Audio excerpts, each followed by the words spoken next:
ನೀರು ಮಾಡ್ತಿದ್ದೀನಿ. ಇದು ತುಂಬ ಬೇಗ ಆಗುತ್ತೆ. ನಿಮಗೂ ಇಷ್ಟ ಆದರೆ ಮಾಡಿ ನೋಡಿ. ಒಂದು ಚಮಚ ನೀರು, 5 ನಿಮಿಷ ಬೇಯಬೇಕಿದು. ನೋಡಿ ಈಗ ಬೆಂದೈತೆ ಪಾಲಕು. ಇಷ್ಟು ಬೆಂದರೆ ಸಾಕು. ಸಾಫ್ ಮಾಡ್ತಾಯಿದ್ದೀನಿ ನೋಡಿ. ಇವಾಗ ಮಿಕ್ಸಿಗೆ ಹಾಕೋತಾ ಇದ್ದೀನಿ. ಇದು ಚೆನ್ನಾಗಿ ರುಬ್ಬಬೇಕು ನುಣ್ಣಗೆ. ನೋಡಿ ರುಬ್ಬಿದ್ದೀನಿ. ಈ ಥರ ನುಣ್ಣಗೆ ರುಬ್ಬಬೇಕು. 2 ಸ್ಪೂನ್ ಎಣ್ಣೆ ಹಾಕೋಬೇಕು. ಜೀರಿಗೆ ಹಾಕ್ಬೇಕು 1 ಸ್ಪೂನು.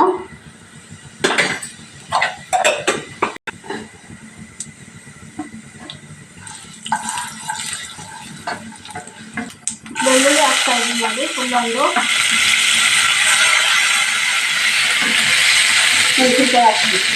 ಮೆಣಸಿನ್ಕಾಯಿ ಹಾಕ್ತಾ ಇದ್ದೀನಿ.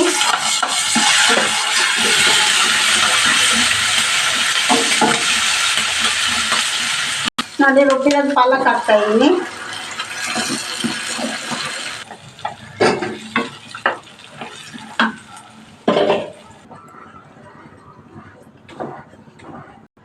ಒಂದು ಟೀ ಸ್ಪೂನ್ ಉಪ್ಪು ಹಾಕ್ತಾ ಇದ್ದೀನಿ. ಮಿಕ್ಸ್ ಮಾಡ್ತಾ ಇದ್ದೀನಿ. ಚೆನ್ನಾಗಿ ಕುದಿಬೇಕಿದು.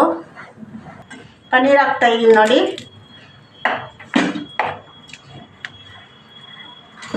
ನೋಡಿ 1 ಕಪ್ ಹಾಲು ಹಾಕಬೇಕು.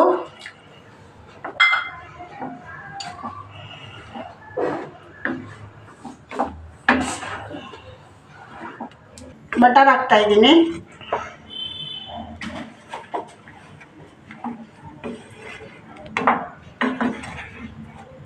ಸ್ವಲ್ಪ ಕುದಿಬೇಕು. ಕುದ್ರೆ ಇದು ರೆಡಿ ಆಯಿತು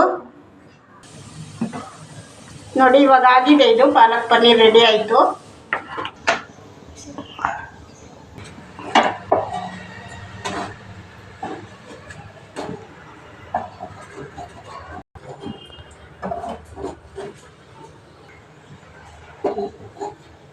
ನೋಡಿ ರೆಡಿಯಾಗಿದೆ. ಹಾಕ್ತಾ ಇದ್ದೀನಿ.